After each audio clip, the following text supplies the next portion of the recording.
اسلامی جمہوریہ پاکستان اس وطن میں ایک تو ہے ملکی حکمران جو بدلتے رہتے ہیں، مگر اس ملک کے روحانی تاجدار اصل بادشاہ میرے داتا صاحب رحمت اللہ تعالی علیہ، اور آپ خود کہہ رہے ہیں کہ وہ پاکستان کے حکمران ہیں. تو سر اگر پاکستان کے اصلی حکمران وہ ہیں تو پاکستان میں جتنے قرضے چڑھ گئے، پاکستان میں جتنی غربت ہے، پاکستان میں جتنی بے روزگاری ہے، ان ساری چیزوں کا پھر جھگڑا ہمیں پولیٹیشنز کے ساتھ کرنے کی بجائے جا کے ہمیں پھر پلے کارڈز ان درباروں کے باہر کھڑے ہو کے اٹھانے چاہیے کہ حضرت کدھر ہیں آپ، حکمرانی کریں نا. پھر تو ان سے پوچھنا چاہیے کہ جناب آپ کیا ڈیوٹیاں نبھا رہے ہیں. یہ جب یہ بنے نا، یہ سری لنکا والا معاملہ بنا، دیوالیہ ہو گیا، ختم ہو گیا، بچے بڑے پریشان تھے. میں نے کہا خدا کا نام لو، کیا تمہیں سری لنکا اور پاکستان میں کوئی فرق نظر نہیں آ رہا؟ کہنے واہ وہ سری لنکا ہے، یہ پاکستان ہے. کیا کہنے واہ واہ، کیا کہنے واہ واہ، کیا کہنے واہ واہ، کیا کہنے واہ واہ، کیا کہنے واہ واہ، کیا کہنے واہ واہ. یہ وہ سری لنکا ہے. ٹھیک ہے، حالات بڑے پریشان کن تھے اس وقت، ہر بندہ ڈرا ہوا تھا جی بس اب خزانہ ختم ہو گیا. میں نے کہا اللہ کے بندو، خزانہ کا کیسے ختم ہو گیا؟ ہاں یہ حضور نبی علیہ السلام کا فیض ہے. اگر پاکستان کو خزانے میں کمی ہے، گنج اگر ختم ہو گیا ہے، گنج کہتے ہیں خزانے کو، وہ کہتے ہیں گنج بخش تو ہمارے پاس موجود ہے. کہتے ہیں کہ گنج ختم ہو گیا، خزانہ گنج بخش تو ہے نا. گنج بخش تو ہے نا حضرت جی، کیوں نہیں جاتے حضرت جی؟ جا کے تو دیکھو. تو سب سے پہلے تو میں ڈاکٹر سلمان مصباحی صاحب سے ریکویسٹ کروں گا کہ آپ پاکستان کے جتنے زندہ پیر بابے بزرگ موجود ہیں نا، ان ساروں کو اکٹھا کر کے داتا دربار لے جائیں اور جا کے ان سے ریکویسٹ کریں کہ جی ہمارا یہ IMF کا قرضہ اتار دیں، ہماری بجلی پوری کر دیں. 1965 تک تو آپ راوی کے پل پہ آ کے بم پکڑتے تھے، آپ کے دربار پہ بم ٹھوک کے چلا گیا ایک بندہ، وہ آپ سے نہیں پکڑا گیا. تو مہربانی کریں اب تو اس ملک کے اوپر کوئی نظر کرم فرمائے اور پھر نکالو اس میں سے جو نکلتا ہے. دنیا کو اللہ تعالیٰ نے اسباب کے ساتھ جوڑا ہوا ہے. آپ وہ باتیں اپنے بابوں کی طرف کیوں منسوب کرتے ہیں کہ اوپر دیکھا تو سونا، دائیں دیکھا تو سونا، بائیں دیکھا تو سونا، اور ٹھیک ہے جی، اور مٹی کے ڈھیلے بھی نہیں جناب سنجے کے لیے مل رہے، سونا ہی سونا. کہانیاں سارے ہی سونے کا، ایویں کہتے سارے ہی سونے کا، سارے سونے کا ہو گیا. تو میرے بھائی سورہ توبہ پڑھیں. سب سے کرٹیکل جنگ نبی الاسلام کی مبارک زندگی کی غزوہ تبوک، 1.5 لاکھ کی فوج لے کر کیسر روم عرب کے بارڈر پہ آ گیا ہے، دنیا کی سب سے بڑی سپر پاور، اور نبی علیہ السلام کے پاس صرف 30,000 جانثار صحابہ ہیں جن کے پاس سامان بھی پورا نہیں ہے، اور مخالفت میں 1.5 لاکھ کا لشکر، باقی صحابہ جا نہیں سکتے ساتھ. سورہ توبہ آیت نمبر 92 میں اللہ تعالیٰ فرماتا ہے کہ اے نبی علیہ السلام، تمہارے پاس لوگ حاضر ہوتے ہیں کہ ہمارے لیے کوئی سواری کا بندوبست کر دیں، ہم بھی آپ کے ساتھ جائیں جہاد کے لیے.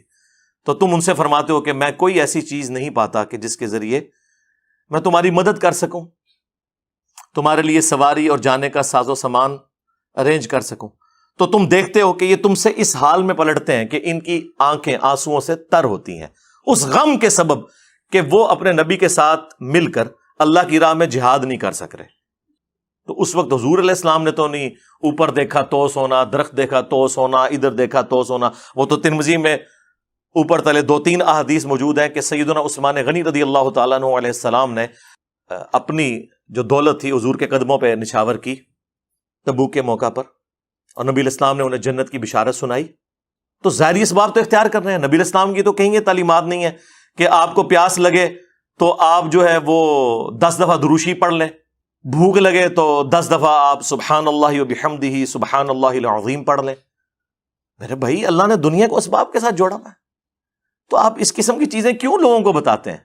نبی علیہ السلام کی تو کہیں یہ تعلیمات نہیں ہے. آپ نے تو ہمیشہ اسباب کو اختیار کرنے کا حکم دیا اور اس کے بعد مسبب الاسباب سے دعا مانگنے کا حکم دیا. صحیح مسلم میں تقدیر والے چیپٹر میں آلموسٹ 50 کے قریب احادیث ہیں، 50 to 60. اس کی جو آخری حدیث ہے نا، وہ حضرت ابو ہریرہ رضی اللہ تعالیٰ عنہ کو نبی علیہ السلام نے فرمایا، اے ابو ہریرہ، جو چیز تجھے نفع دے اس کے لیے پوری کوشش کرنا، اس کے بعد اللہ سے مدد طلب کرنا، کاہلی نہ کرنا، سستی نہ کرنا. پھر بھی تیرے خلاف رزلٹ آ جائے تو پھر کہنا جو اللہ کی مرضی، اگر مگر نہ کہنا، اگر مگر شیطان کا دروازہ کھول دیتا ہے. لیکن یہ اینڈ پہ ہے، کوشش پوری کرنا، پھر اللہ سے مدد طلب کرنا. ہاں، گنج بخش فیض عالم نہیں، اللہ سے مدد.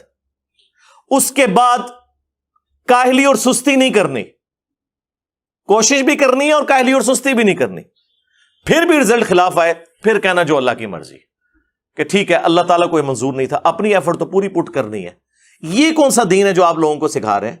آپ اس نبی کے ماننے والے ہو جس نبی نے آپ کو ہر نماز کی ہر رکعت میں سورۃ الفاتحہ تعلیم فرمائی ہے, اور اس میں جو آیت نمبر 4 ہے, ایاک نعبد و ایاک نستعین, اے اللہ ہم عبادت بھی صرف تیری کرتے ہیں اور مدد بھی یعنی دعا بھی صرف تجھی سے مانگتے ہیں. آپ یہ پیش کریں, اچھا جی آپ روٹی امی سے نہیں مانگتے, اور جی کوئی پانی میں ڈوب رہا ہو تو وہ پھر اللہ کو پکارے گا یا وہاں پر موجود بندوں کو پکارے گا؟ اندازہ کریں.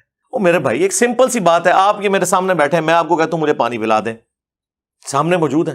آپ بغداد شریف میں وہاں بھی قبر کے اندر ہے, میں مجھے پانی پلا دیں, وہی بات وہی جملہ غائب میں پکارنا ہو جائے گا, یہ شرک ہو جائے گا, کیونکہ آپ کی اور میری کوئی کمیونیکیشن ہو نہیں سکتی. جی اس کا ثبوت جی قرآن میں ہے, سورۃ النمل آیت نمبر 62, امن یجیب المضطر اذا دعا ویکشف السوء ویجعلکم خلفاء الارض اِلٰہ مع اللہ, بھلا بتاؤ تو کون ہے جو مصیبت اور پریشانی میں گھرے ہوئے شخص کی فریاد کو سنتا ہے اور اس سے اس کی تکلیف کو دور کر دیتا ہے, اور تمہیں اگلوں کا خلیفہ کرتا ہے زمین پر. اِلٰہ مع اللہ, کیا اللہ کے ساتھ کوئی اور الہ بھی ہے جس کی یہ کوالٹیز ہوں؟ قلیلا ما تذکرون, بہت کم ہی تم نصیحت حاصل کرتے ہو. اس آیت کے اندر اللہ تعالیٰ نے کلیئر کٹ حکم فرما دیا کہ جو کوئی شخص اللہ کے سوا کسی سے دعا کرتا ہے گویا کہ اس نے اسے اپنا خدا الہ اور معبود مان لیا ہوا ہے. بارش کون برساتا ہے؟ اللہ. ڈیوٹی کس کی ہے؟ فرشتوں کی. لیکن ہم فرشتوں سے بارش مانگیں گے کہ آپ کی ڈیوٹی لگی ہوئی ہے, جی کہتے ہیں نا بزرگوں کی ڈیوٹیاں نے, تو مشرک ہو جائیں گے بھائی. نبی علیہ السلام نے صلاۃ الاستسقاء بارش کی نماز تعلیم فرمائی ہے. آپ سے تو یہ کہہ رہے ہیں جناب کہ جی آئی ایم ایف سے کیوں قرضے مانگ رہے ہو؟ وہ آئی ایم ایف سے جو مانگنے جاتے ہو تو کبھی یہاں کے بھی عرض کر دو, گنج بخش فیض عالم مظہر بھائی کیا کہنے. اور خود تمہارے سارے بزرگ مرے ہوئے اور زندہ چندے عوام غریب سے مانگتے ہیں, اس وقت نہیں شرم آتی؟ عام بندے بیمار ہوتے ہیں ان کو درباروں پہ لے کے جاتے ہو, اور درباروں میں بیٹھے ہوئے بیمار ہوتے ہیں تو انہیں آغا خان اور شفا انٹرنیشنل لے کے جاتے ہو. اس وقت لے جایا کرو نا وہاں پہ اور کہا کرو گنج بخش فیض عالم مظہر نور خدا. آج تک سنیا جے کڈے سیانے جے تو ہنو کہانی پیچھے لائے آنے, آپ انہوں نے پتا بھی کیا ہوتا ہے, کچھ بھی نہیں ہوتا, کہانیاں سنیں ان کی.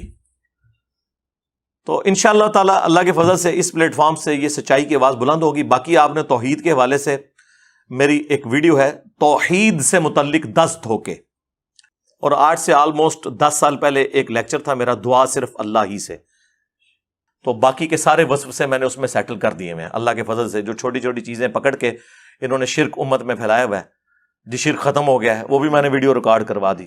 مجھے اپنے بعد تم سے شرک کا خوف نہیں. جو انہوں نے دھوکے دیے اور آدھی حدیثیں اور آدھی آیتیں پڑھ کے انہوں نے امت کا قبلہ خراب کیا, میں نے سب کچھ بیان کیا, اور میرا یہ چیلنج ہے کہ یہ ترجمے آپ اپنے بزرگوں کے خود پڑھ کے دیکھیں, آپ کو پتہ چل جائے گا کہ انہوں نے آپ کو دھوکے میں رکھا ہوا ہے.